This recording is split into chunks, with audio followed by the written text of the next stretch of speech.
Hi everyone, I'm Steve, back here with Brian Sanchez. Brian, as you know, if you watch the channel, you've probably at least seen some of the videos we've done together. He's a personal trainer at Fitness for 10 in Carson City, Nevada. Welcome, Brian. Thanks for having me, Steve. Good to be here. Okay, so this is a question that we've been getting on the channel, and it comes in many different forms. How do I target the body fat around where I had a C-section? How do I target, the jiggle under my arm? Um, how do I, get the back fat? How do I get troubled fat spots on my body? So, common question, and it's always an answer that nobody wants to really hear. But I mean, nobody in this profession is going to lie to you and tell you, I got this secret pill that's going to take, the fat off your triceps. Well, that's a lie. You can't spot reduce. And I've even seen people in the gym, on the ab machine for 30 minutes. And I just want to go, what are you doing? Are you trying to build up the muscle underneath that fat and push your fat out further? It's like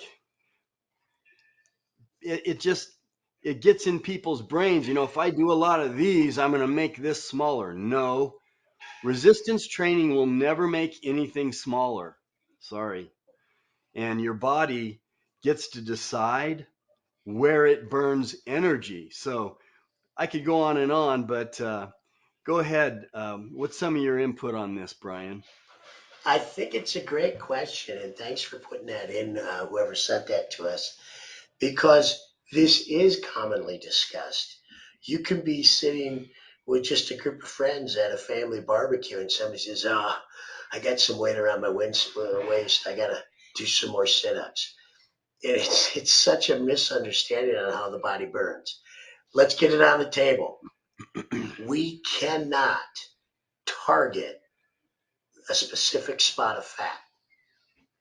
What we do is we can work on the overall fat burn on a body that will aid in the reduction of body fat. But everybody's going to be different.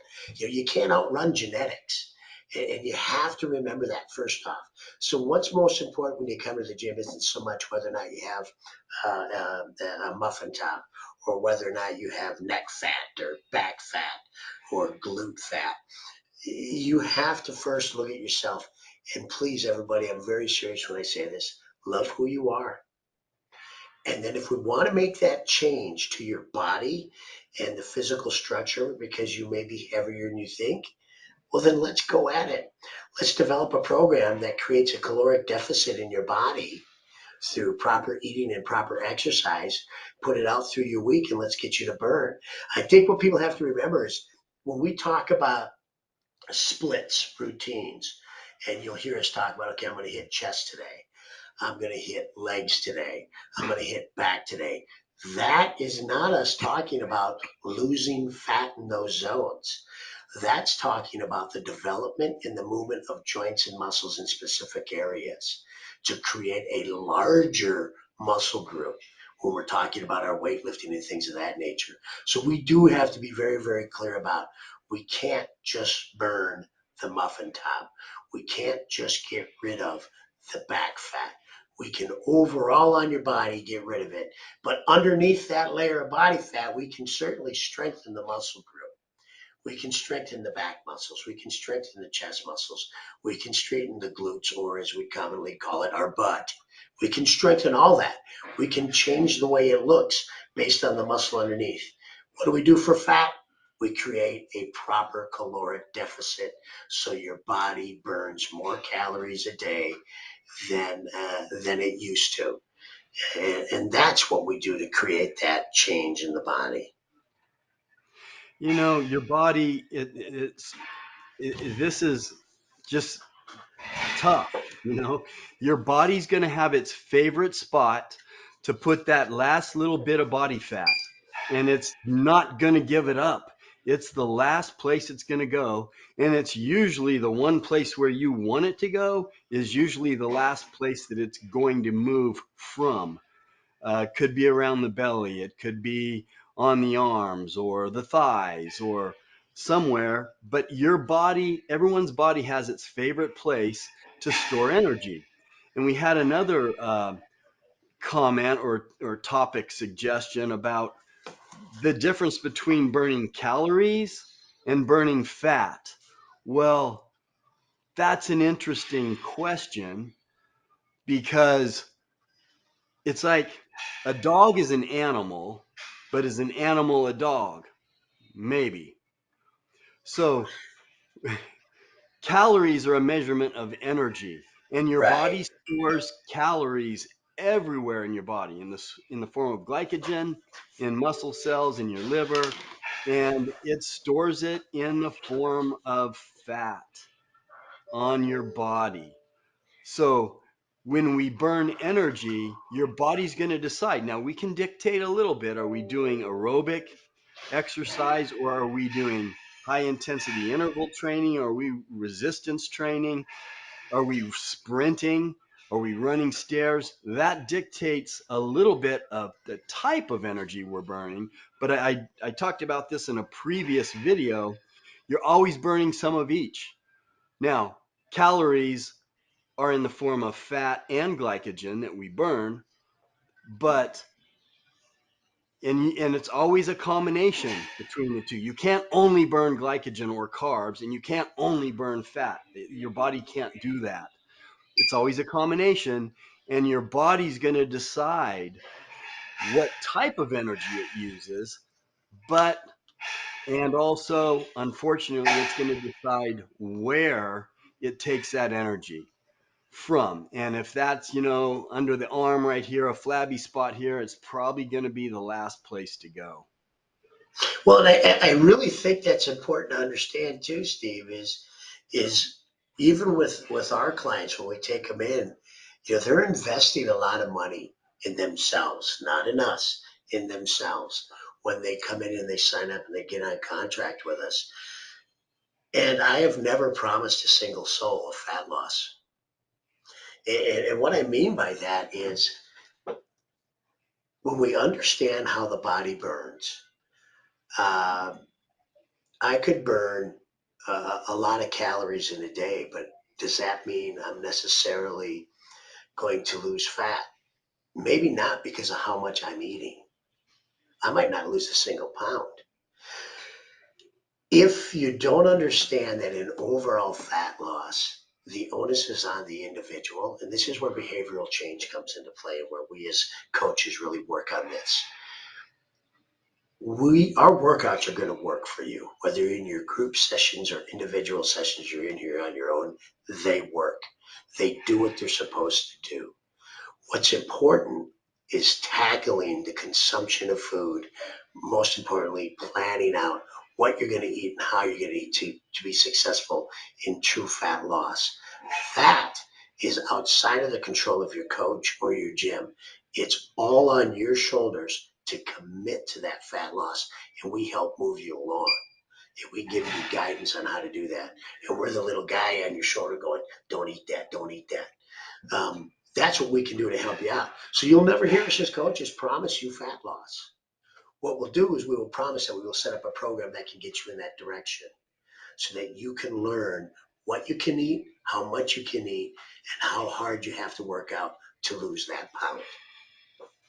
And again, real quick, it's like losing fat and losing weight could be the same thing. A Could dog is be. an animal, but is an animal a dog? So you could, losing fat is something potentially different than losing weight. You could lose weight and not lose fat. You could lose fat and not lose weight. So there's a lot of things going on here. What's your body composition? What's your age? What's your diet? Are you on a Twinkie diet? We know we've talked about this a lot. Calories in, calories out, which we've addressed many times. I've addressed it. You can go back and look at those videos. But um, there's a lot of factors, and it's about hitting a good balance and getting it dialed in for you to help you accomplish your goals.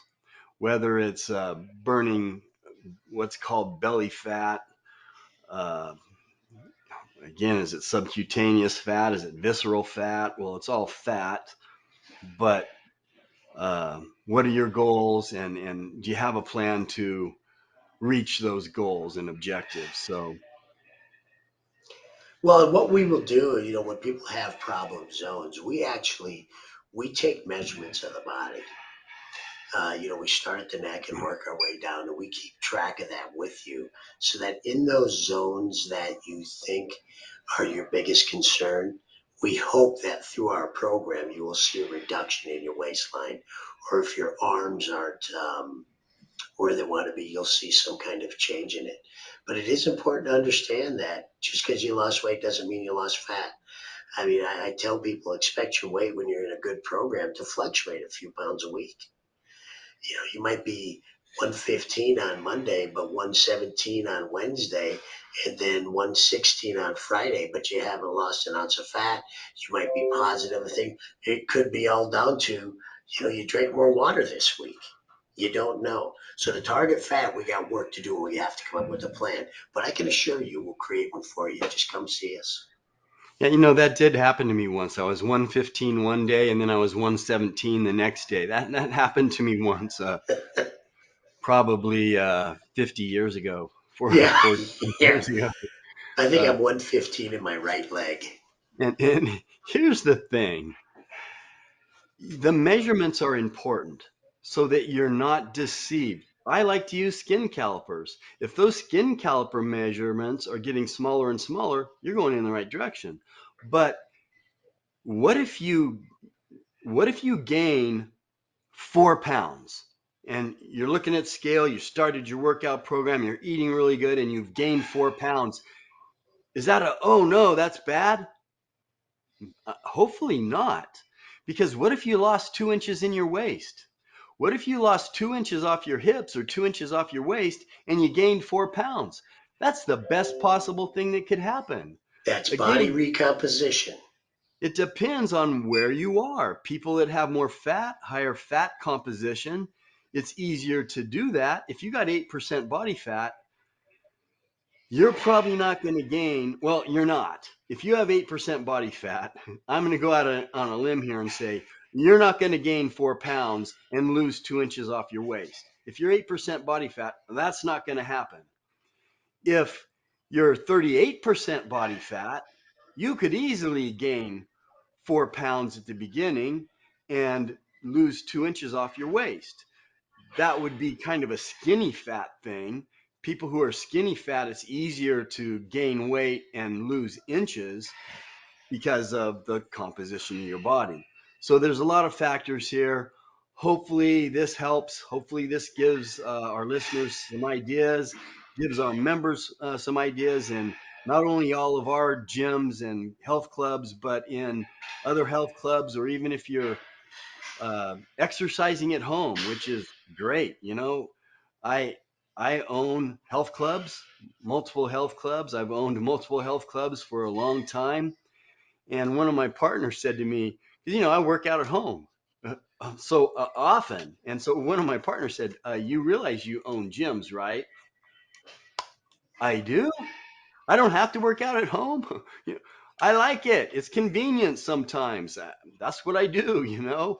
I got kind of a mess in the entryway, so that's what I do. So hopefully this helps wherever you're exercising. I think it will. I think people need to hear this. Uh, let's do this together, everybody. There's no need to stand and wonder. And if you have questions, let us know. We're going to find a way to help you burn that body fat. Yeah, yeah. I It still makes me laugh when I think about that. I do? How come nobody told me which one? I got to go to the gym. Anyway, that's Brian Sanchez, everybody. Fitness for 10 in Carson City. Thanks for being with us, Brian. Take care, everyone. See you around, Steve.